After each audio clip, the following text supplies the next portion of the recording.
Hello students, कैसे सब लोग? पढ़ाई चल रही है, चलनी चाहिए। बेस कैंपस के वीडियो लेक्चर सीरीज़ में मैं आपको वेलकम कर रहा हूँ और हम थर्मोडायनेमिक्स की लेक्चर सीरीज़ कंटिन्यू कर रहे हैं और उसमें भी आज हम अडायबेटिक प्रोसेस को कंटिन्यू करेंगे। अब तक के हमने बहुत डिफरेंट टाइप्स की प्रोसेसेस को समझा है, थर्मोडायनेमिक्स के सारे बेसिक्स को समझा है और थर्मोडायनेमिक इक्विलिब्रियम क्या होता है, किन तीन टाइप के इक्विलिब्रियम को थर्मोडायनेमिक इक्विलिब्रियम बोलते हैं, क्वाजी स्टैटिक प्रोसेस क्या होती है, आइसोकोरिक प्रोसेस क्या होती है, आइसोबारिक प्रोसेस क्या होती है, या इस सारी चीज़ों को हमने समझा है। और आज का टारगेट हमारा है अडायबेटिक प्रोसेस को हमको अभी समझना है। सो अडायबेटिक प्रोसेस, कब हम किसी प्रोसेस को अडायबेटिक बोल पाएंगे? तो ऐसी कोई भी प्रोसेस जिसके अंदर कोई भी हीट ट्रांसफ़र नहीं हो रही है सिस्टम के अंदर या सिस्टम ऑन द सिस्टम के ऊपर या सिस्टम से बाहर कोई हीट नहीं जा रही है और सिस्टम के अंदर भी कोई हीट नहीं जा रही है, ऐसे सिचुएशन को हम अडायबेटिक प्रोसेस बोलेंगे। अब ये थर्मोडायनेमिक प्रोसेस है, आपको पता है थर्मोडायनेमिक प्रोसेस मतलब वेरिएबल्स का चेंज होना, है ना। प्रोसेस थर्मोडायनेमिक वेरिएबल्स क्या है, ये सारी चीज़ें हमने समझी है। अडायबेटिक प्रोसेस में किसी भी प्रकार से कोई भी हीट यहाँ पे ट्रांसफ़र नहीं हो रही है अंदर, या कोई भी हीट यहाँ पे बाहर नहीं जा रही है, लेकिन फिर भी इनके अंदर चेंजेस हो रहे हैं। और जब ये वेरिएबल्स में चेंजेस हो रहे हैं विदाउट एक्सचेंज ऑफ हीट, उस केस में हम उसको बोलेंगे अडायबेटिक प्रोसेस। प्रोसेस है मतलब कुछ ना कुछ वेरिएबल में चेंजेस तो होंगे, लेकिन यहाँ पे हीट में कोई चेंजेस नहीं हो रहे, मतलब हीट सिस्टम में नहीं आ रही, सिस्टम के बाहर हीट नहीं जा रही। ये ध्यान रखिए। ये अचीव करना अगर है कि कोई भी हीट अंदर नहीं आ रही और कोई भी हीट बाहर नहीं जा रही, तो उसको अचीव करने का सिर्फ कुछ तरीके हैं। उसमें से दो तरीके अपने को समझने हैं। उसमें से पहला तरीका है कि पूरी तरह इंसुलेटेड सिस्टम हो। इंसुलेटेड मतलब पूरी तरह प्रोटेक्टेड हो, जो एक ऐसे डब्बे के अंदर हो, ऐसे मान के चलिए वो डब्बा ना हीट को अंदर आने दे रहा ना हीट को बाहर जाने दे रहा, उस डब्बे के अंदर है, तो हम उसको बोलेंगे इंसुलेटेड है। ठीक है, वो रैप्ड है उस बॉडी के अंदर, उसके अंदर वो है। ठीक, एक्सक्यूज मी। सो वो रैप्ड किसी बॉडी के अंदर, तो उसके अंदर वो है, उसके अंदर से हीट बाहर नहीं जा रही, उसके अंदर हीट अंदर भी नहीं आ रही है। सो इंसुलेटेड है। या फिर हमें इतनी तेज़ी से प्रोसेस को परफॉर्म करना है कि हीट एक्सचेंज का समय ही ना मिले। हमारा अल्टीमेट टारगेट है कि डेल्टा क्यू या हीट क्यू वो ट्रांसफ़र ना हो, चाहे सिस्टम में या सिस्टम के बाहर। तो हमने प्रोसेस को इतना फास्ट करना है कि चांस ही ना मिले हीट एक्सचेंज का। तो प्रोसेस एक तो बहुत तेज़ करनी है या फिर प्रोसेस इंसुलेटेड एनवायरनमेंट में करनी है। दोनों केस में अडायबेटिक प्रोसेस हम अचीव कर पाएंगे। एक एग्जाम्पल है पंक्चर ऑफ इन्फ्लेटेड बलून है एक्सक्यूज मी, उसको हमने पंक्चर किया, इतना तेज़ी से उसमें से हवा बाहर निकली कि हीट एक्सचेंज का चांस ही नहीं मिला। लेकिन थर्मोडायनेमिक वेरिएबल में चेंज हुए मतलब इट्स अ प्रोसेस, लेकिन इसके अंदर हीट एक्सचेंज का समय ही नहीं मिला, so it's a adiabatic process. ठीक, नाउ अडायबेटिक प्रोसेस को हम इस प्रकार से भी लिख जाएंगे, delta U is equals to minus W. इस जो बलून का एग्जाम्पल हमने समझा, यहाँ पे आपको पता है कि हीट तो एक्सचेंज का कुछ सवाल ही नहीं है, मतलब Q इक्वल टू 0 हो गया। Q is equals to delta U plus W, ये हमको पता है। Q is equals to delta U plus W, लेकिन Q यहाँ है ही नहीं, तो यहाँ पे Q is equals to minus W हो गया, sorry delta U is equals to minus W हो गया। राइट, आपको पता है, मैं यहाँ लिख रहा हूँ, इसको फिर मिटा भी देंगे हम। Q is equals to delta U plus W, याद है आपको, यहाँ पे Q 0 है, इसलिए डेल्टा U क्या हो गया, माइनस डब्ल्यू के बराबर हो गया, जो कि हमने यहाँ लिखा हुआ है। इसको हम मिटा देंगे। अब ध्यान ये बात का रखना है कि दोनों चीज़ें हो सकती है। जैसे इन्फ्लेटेड बलून है, उसको हमने पिंच किया, उसको हमने पंक्चर किया, तो वो तुरंत वॉल्यूम कम हो गया, तो इस केस में वर्क डन नेगेटिव है, लेकिन डेल्टा यू क्या रहेगा उस केस में, पॉजिटिव, है ना। वर्क डन जब नेगेटिव हो जाएगा, negative into negative, delta U क्या हो जाएगा इस केस में, पॉजिटिव।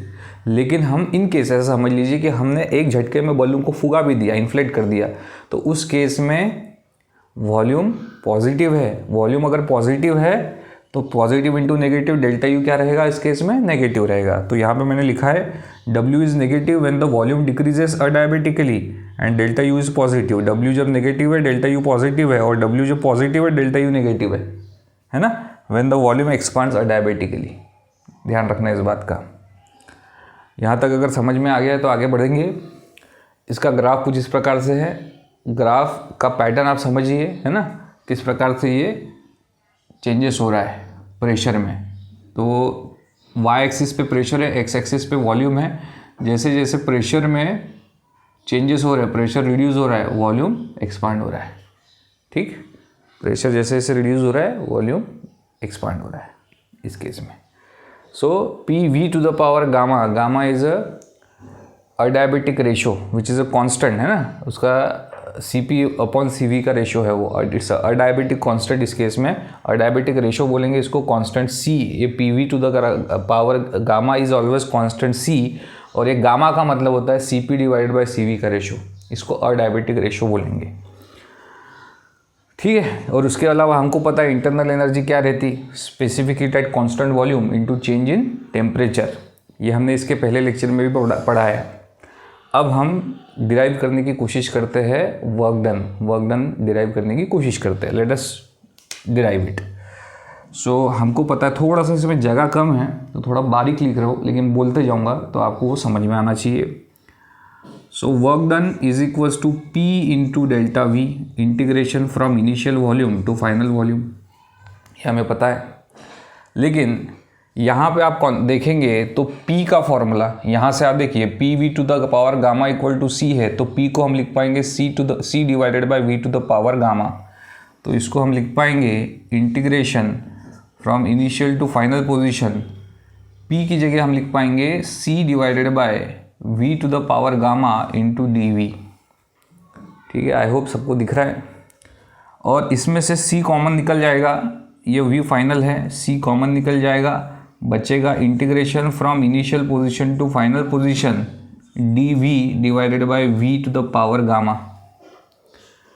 राइट, इसको करते हैं इंटीग्रेट, या उसके पहले इसको रीअरेंज करते हैं। रीअरेंज करके हम इसको लिख पाएंगे C V to the power initial V initial that is initial volume and final volume, और V to the power minus gamma into D V, ऐसा लिख दिया इसको मैंने, थोड़ा इंटीग्रेशन में आसानी होगी।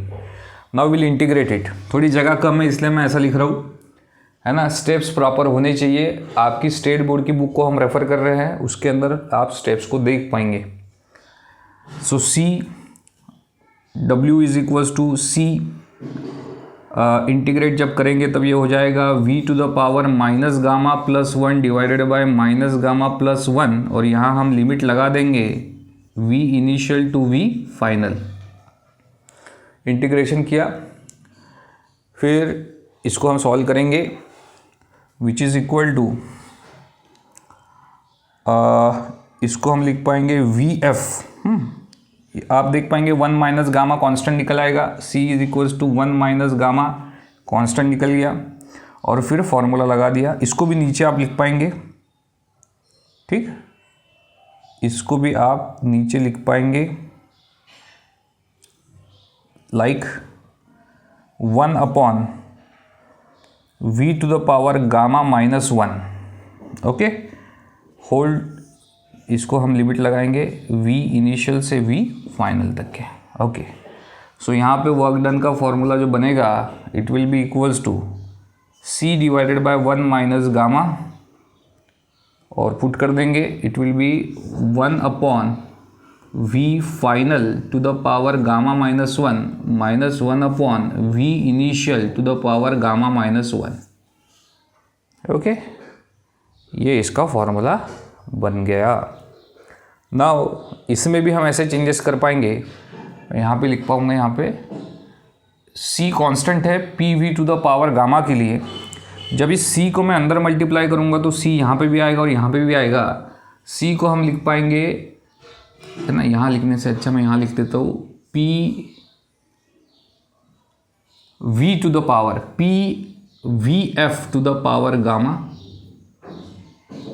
या P F V F to the power gamma is equals to P I V I to the power gamma. ये तो कांस्टेंट रहेगा क्योंकि इसका रेशियो हमेशा कांस्टेंट ही आएगा। वो यहाँ पे पुट करने पर हमें ये मिलेगा 1/1 माइनस गामा इज ब्रैकेट में अंदर चले जाएगा VF to the power gamma divided by VF to the power gamma -1, ठीक, minus VI to the power gamma divided by VI to the power gamma -1। Okay, फिर ये ऊपर जा रहा है, सो बच रहा है PF VF minus PI VI। So ये W का फॉर्मूला बन जाएगा 1/1 minus gamma in bracket PF VF minus PI VI, ये इसका फॉर्मूला बन जाएगा। But PV is equals to NRT, ये भी हमें पता है। This is one of the formula. इसको मैं पूरा देखो आपके लिए, इसको मैं हाईलाइट कर रहा हूँ। This is one of the formula जो आपको याद रखना है। लेकिन PF VF की जगह मैं NRT लिख सकता हूँ, है ना, आइडियल गैस इक्वेशन के हिसाब से। सो यहाँ पे NR कॉमन आ जाएगा दोनों केस में, TF माइनस TI हो जाएगा। तो W का और एक फॉर्मूला बनेगा इस केस में, NR कॉमन आ जाएगा डिवाइडेड बाय 1 माइनस गामा, और अंदर बचेगा TF minus TI। I hope आपको समझ में आया है। यहाँ पे ये भी फॉर्मूला रहेगा। 2 फार्मूलाज इसके बनेंगे वर्क डन के लिए अडायबिटिक प्रोसेस में। थोड़ा सा कंजस्टेड है कि जगह कम थी। आई होप समझ में आया हो। इनकेस नहीं समझ में आया है तो प्लीज़, या क्लियर नहीं दिख रहा है तो मैं इसका स्क्रीनशॉट शेयर कर देता हूँ अपने टेलीग्राम ग्रुप में, वहाँ से आप इसको देखिए। जो मैं बता रहा हूँ वो बुक में भी है, क्योंकि हम स्टेट बोर्ड की बुक में से ही पढ़ रहे हैं, स्टेट बोर्ड 12th स्टैंडर्ड की फ़िज़िक्स की बुक में से। अगर इनकेस कोई डिफ़िकल्टी है इसमें से समझने में तो मेरा वीडियो ऑन करिए, ऑडियो ऑन करिए and look into the book, आपको समझ में आएंगी बातें। और कोई भी डिफ़िकल्टी या डाउट है तो आपको कैसे मुझसे कम्युनिकेट करना है ये आप जानते हैं। मिलते हैं नेक्स्ट लेक्चर में विथ द नेक्स्ट टॉपिक, है ना। नेक्स्ट टॉपिक को हम अच्छे से और डिटेल में कवर करने की कोशिश करेंगे। ये भी डिटेल में ही है। आपको समझ में आया है तो प्लीज़ लाइक करिए, शेयर करिए, सब्सक्राइब करिए। मिलते हैं नेक्स्ट लेक्चर में, तब तक के लिए बाय।